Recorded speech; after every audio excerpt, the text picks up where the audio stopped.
Hello and welcome to Adventures with ADHD special comedy edition, Brighton Fringe. I've got Ruth Berkoff here. Hi Ruth, how are you doing? Hello, I'm good, thanks. How are you? I'm all right. Well, thank you so much for coming along. I'm so excited to hear about your show, and I'm definitely getting tickets. So let's talk about that. So before we do that, tell us a bit about you, who you are, where you're from, and what you do. I'm from Leeds. Um, what was the other question? What is it you do day to day? So mainly acting these days. I do a lot of like medical role play as well. That's like my bread and butter. But this show is like my passion. So yeah, I'll do any sort of acting. I'm in discussions about a panto, Oh, fingers cool. crossed at the moment. So yeah, I just love being up there, like connecting with people. Nice, nice. So you've got a show coming to the Brighton Fringe next month in May. What's the show about? And yeah, tell us about it. It's about a woman who decides to go and live as a sheep.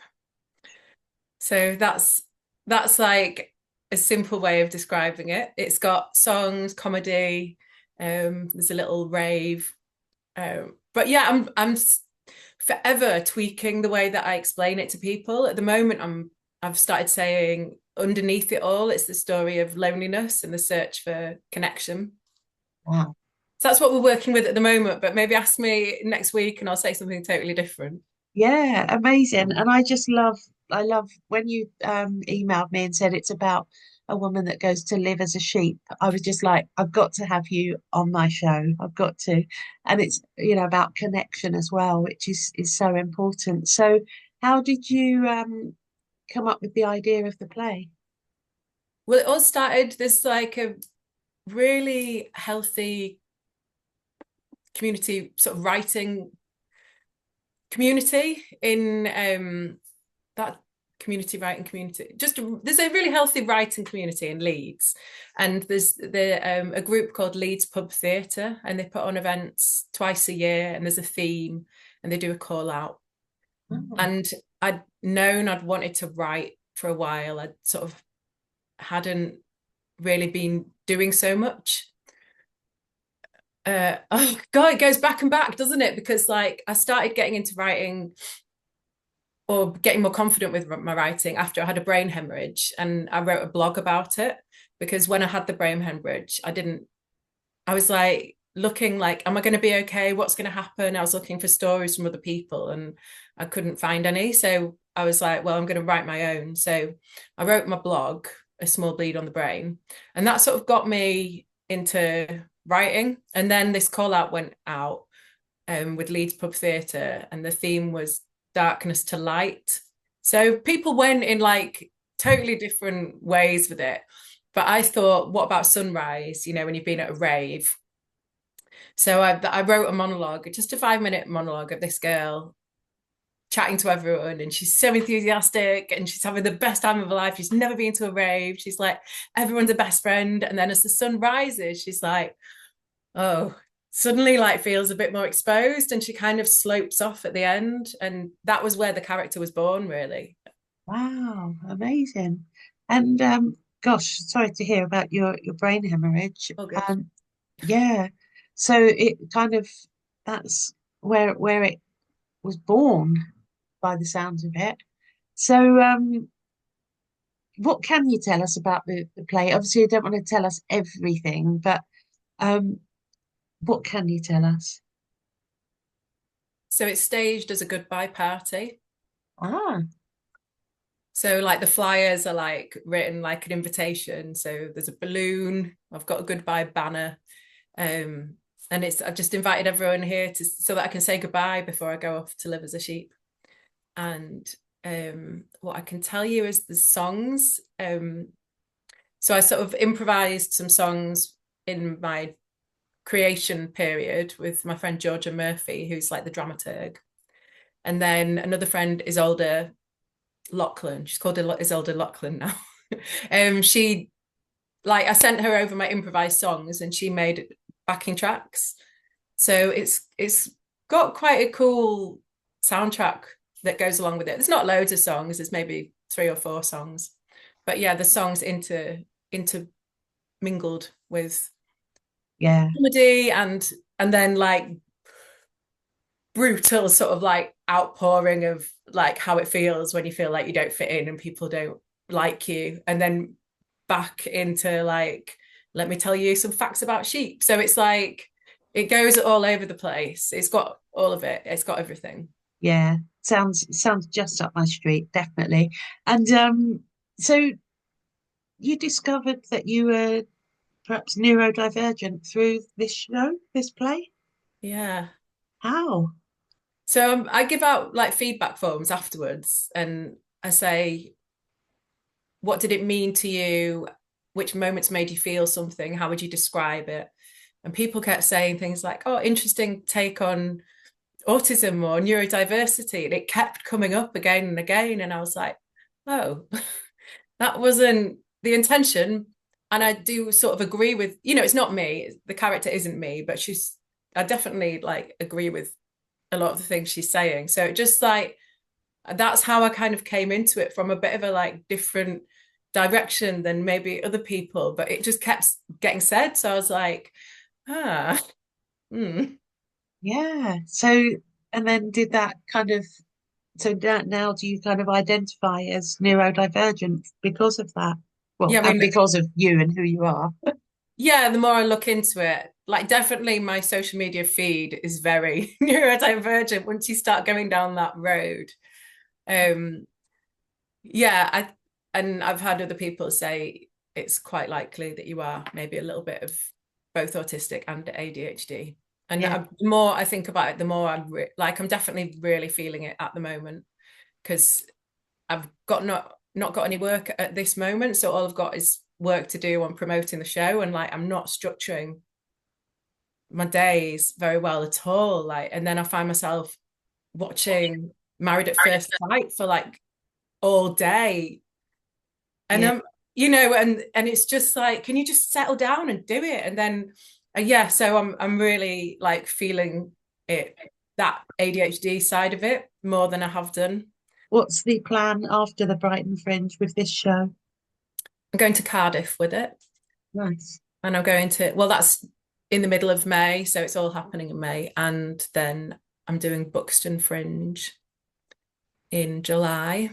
And then I think I'm going to take a little break because I Yeah. love the show, but I need help with the promo side of it. I feel like all I'm doing is the promo side, and I really want to just be creative and not be trying to sell myself all the time if it's a bit cringy.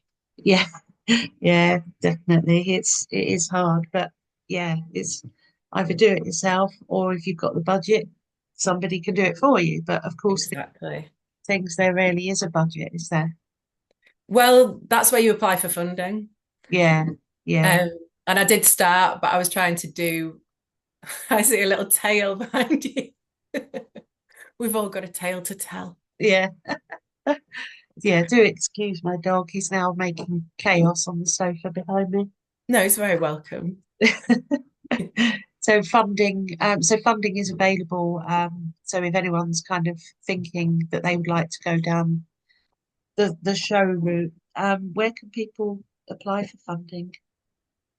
Well, there's loads of different places actually, but I'm probably going to go with the Arts Council, and they do have access support. So I did apply, and I've been assigned an access support worker to help me. But I think maybe we weren't clear enough exactly about what my needs were at the beginning. And then I was like, actually, I can't right now. I'm trying to promote the show. So now when we go back into it next time, I'm going to be a bit clearer that like it's not the writing of it so much, because I can write. I suppose I'm a writer. It's more the like, how do I put the plan together and how do I bring the people in?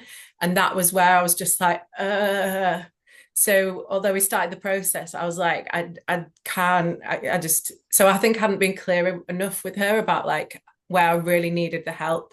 Yeah, yeah, and it is takes some effort and time to sit down and think, actually, what do I need and how do I then get that across? Yeah, Yeah, and you're obviously not getting paid for that time.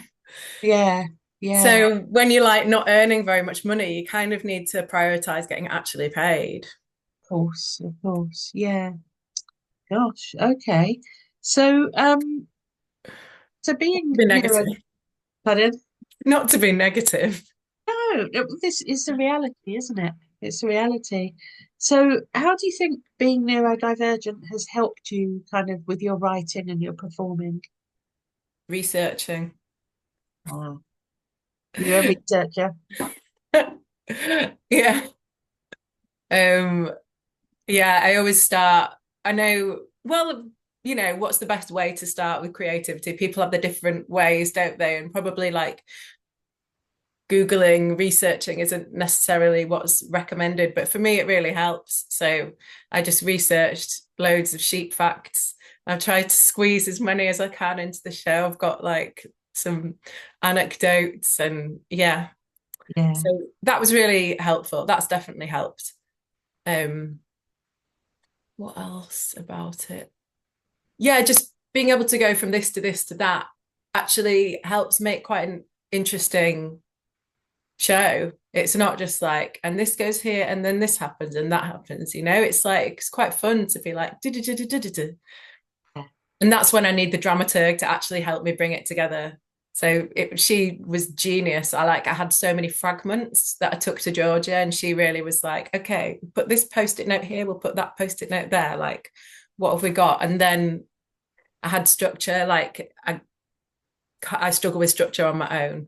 yeah, yeah. So many of us neurodivergent people really have the ideas, the creativity, and then it's that structure piece, bringing it together that can be so hard. So, finding people that can help with that is game changer, isn't Yeah. She makes me look like a genius. it? Wow. And And it's definitely her. so it's about kind of loneliness and connection as well, the undertones.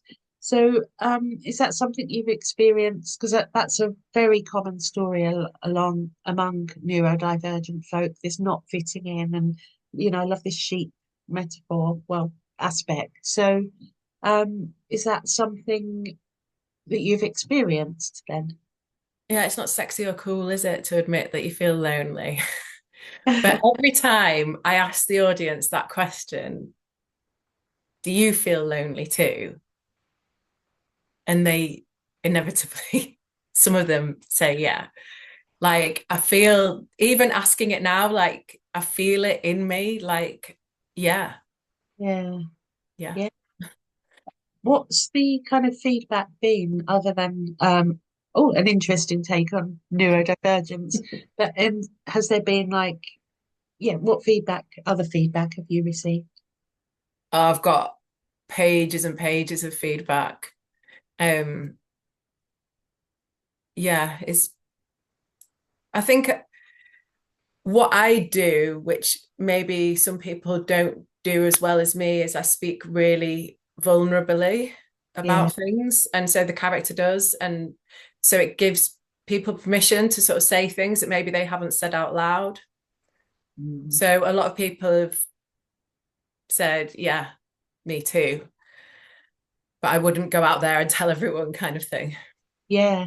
So powerful, isn't it? So powerful. Yeah, and Amazing. I'm always like really touched when men come up to me and say it, which like they often do.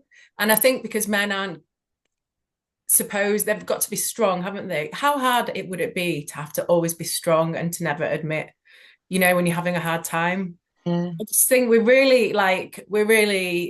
haven't got it there yet with like yeah, gender. But yeah, it really means a lot to me when people come up, but especially men who I know like don't necessarily say these things, but just the fact that they've come up, they said it spoke to them. It means they don't have to say it themselves. amazing. Yeah, absolutely amazing. So, what what advice would you give to other neurodivergent people that have got they want to perform, but maybe they're just like, they've squashed that dream because they've been bashed down metaphorically. Um, what would you say to them? I'm I didn't come back into acting till I was 30 actually. So I had quite a long time without acting. And you just, well, I just need some deadlines and accountability. So just look for call outs for scripts or look for Yeah, opportunities to perform at like an open mic or um sorry, I'm just like, oh, why was I was saying something so profound and I scratched my nose, so then you won't be able to use that as a little moment. it's all Um, about keeping it real, so you never know. it's really itching. Yeah, I would say just look for find yourself some deadlines. Yeah, And once you start searching for them, they're out there. Like for me, it was just Leeds pub theatre. But it'll be all over the country. I see them because they come up on my socials once you start looking for them. So that's it. And I know just don't expect it to be good. Allow it to be rubbish. Like this month I'm doing this poetry challenge where I write a poem every day and you share them as well. And it's called NaPoWriMo, National Poetry Writing Month. oh, And I've right, done it for like the last few years. And most of them are crap. Am I allowed to swear? yeah, And yes. that's fine. Just do them, pump them out. Like, it doesn't need to be good. Just do it. Get the crap out, and then there might be something good behind. But yeah, definitely perfectionism. What's she called? That book. What's that? Oh, um, there's a really good book. Just have to take my word for it. Okay, well, About, you can yeah, I'll send it over to let me know, you. and I'll pop it in Yeah, yeah. about perfectionism, is Is it? it Elizabeth Gilbert, isn't it? It's Right, Elizabeth Gilbert. You know her, do you? heard the name. I might know the book. I don't know. Yeah, I can't remember what the book's called, but Oh, it's not Big Magic, is it? might be actually. I Anyway, think that might be it. No, I think that might be it actually. And she's yeah, got a really good bit in there where she talks about like the inner critic and how it's always going to be there. And you just imagine it's in you with you in the car on the journey. And that's fine. Just because there's a voice inside you saying it's shit, it's shit, it's shit, that doesn't mean anything's going wrong. You can no, let it say that, but you put it in the back and you say you're not allowed to drive, but you can be here. So just because you hear yourself saying this is absolutely pants doesn't mean don't carry on. You just need to get used to the fact that it's going to be there, and with time it'll get a little bit quieter. But it's just your little friend, and sometimes who's amazing is Kath Burlinson. Do you know her? no. She runs Authentic Artists, and that they're like all over the nation. Is that the right phrase? She's in The nation. Scotland, but like, Yeah. um, and when I was working with her, like my inner critic was so loud. She was like, "Do you know what? We're going to have a place where the inner critic is." And you go there and we put the timer on for like 1 minute, 2 minute, and you say it all out loud. And that really came in handy when I was doing the devising process with Georgia, because sometimes when you're like really stuck in the like, this is so bad, you can't come out of it. So, and you sort of saying, I shouldn't say it, but actually just let it come out. Worse, this is the worst thing you've ever done. You're useless. Why are you here? You're wasting everyone's time. You're wasting your own time. This is, you don't deserve this. This is rubbish, crap, blah, blah, blah. Just like put the timer on. Just say it, say it, say it. And then when the time is up, it's like, right, you ready to work? You're like, yeah, I'm ready to work. So like little Wow. tricks like that have really helped me. And that's going to be so useful, like anyone watching this in terms of performing, writing, but everyday life as well. Because I talk a lot about the inner critic within the work that I do.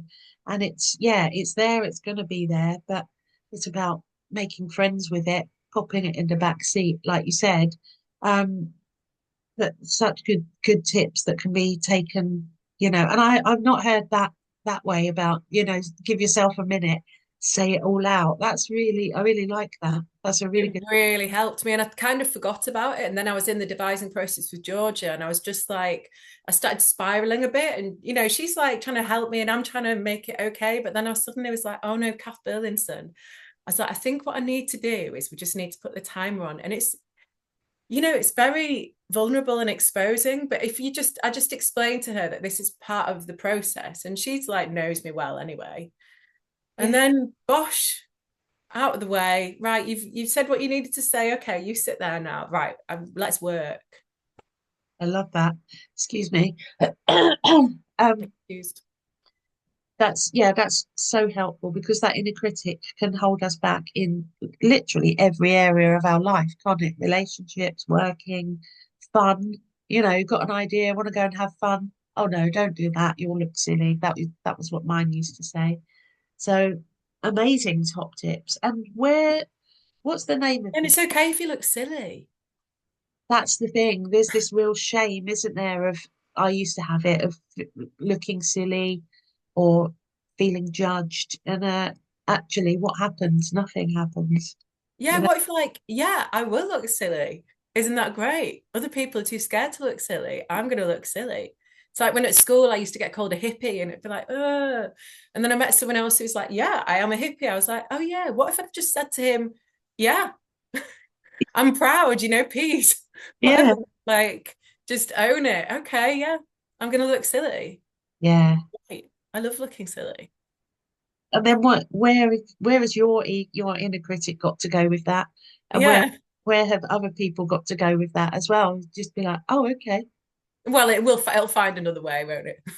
But at least you like pacify it for a little bit. Yeah, exactly. Yeah, give it some attention, and then yeah, until it pipes up again, and then you're ready for it. But so critical the work, thinking about the inner critic, critical inner critic, um, because otherwise we just wouldn't do anything, would we? Yeah, that's why this poetry challenge really helps me. Even though it does take over my April and it is a bit of a nightmare. My brother's like, why are you doing this, Ruth, when you've got all these other things to do? But I really like that I'm just like, yeah, bosh, bosh, bosh. Every year, at least I make, maybe two good poems. Great. That's more than I would have written Yeah, if I didn't write any. So that's yeah, allowing yourself to be rubbish, yeah, permission to be crap is like definitely where you need to start from. Well, where I need to start from. yeah, yeah, and so helpful. Good. And so tell us the name of the show, where we can see it, and when. I will put the links in this, so um, people watching don't you don't have to write it all down. I will put the links in. But yeah, what's It's the called The Beauty of Being Heard is the name of oh the show. Herd HERD? Of course. That's the only pun that you'll find in the show because the character like doesn't really make jokes on purpose. Yeah. So there aren't any puns in the show. Oh Um, it is on at Half a Camel, Presuming Eds, it's called. yeah, I like it there. Oh, have you been there? Yeah, it's a really nice space. Someone, because I was like, being from Leeds, I don't know what's going on in Brighton or at the Fringe. So I posted in a few groups, like, has anyone got any tips? And someone said she fell in love with that space. It's really nice. It feels small, but not too small. It's yeah, it's nice. Yeah, and Ben at Half a Camel's been so helpful. So it's just I felt like they've been really supportive as a like Yeah, whatever they're called organization. yeah, Um so yeah, it's right, the dates and the times. It's on the 2nd and the 3rd and the 24th and the 25th of May. So it's Friday, Saturday, and then Saturday, Sunday. great. And it's like evening times. So it's all doable. Yeah. All right. I'll put the link in the notes so people Thank can you. and I will be coming along. So if anyone wants to come along with me, then they are very welcome and we'll be sitting there waving, but obviously not distracting you too much. That's But fine. You can wave. Bring a little flock. bring a flock. Yeah, we definitely need some kind of like hat, sheep hat or something. I have a friend who did bring his sheep hat, but I was like, don't put it on until the end. There's a bit where you can put it on. He was like, okay. Ah, yeah, cool. Okay. Oh, brilliant. Was there anything else that I may have missed that you wanted to say before we finish? I wanted to say thank you to Krista Jones who put me in touch with you actually. Yes, yeah, that was really, really nice. I love how people like connect. That's what it's all about, connections. And Yes, thank you to them. Yeah, Yeah, so she's autistic actually. And I've been like putting a lot of reels onto Instagram and stuff, and it uses quite a lot of my brain space, and it doesn't always get as much as you want from it. And so yeah, my friend was like, if that's not working, why don't you try something else? She was like, what about LinkedIn? I was like, okay, yeah, LinkedIn. That's been on my list. So I found Krista on LinkedIn. It's just like different way of coming at it. yeah, yeah. That's the thing. You do something different and then get a different result. And Yeah, I just messaged one person and then she was like, have you tried this? Have you tried that? Have you tried them? She mentioned you. I was like, wow, yeah, like how generous of her. So yeah, that's been like really heartwarming just from one email, like that I've met you and then I've been put in touch with some other really cool organizations. So yeah, well, brilliant. Thank you so much for telling your story and the show. I can't wait to see it. And yeah, thank you very much. been really cool to chat to you, Susie. Thank you.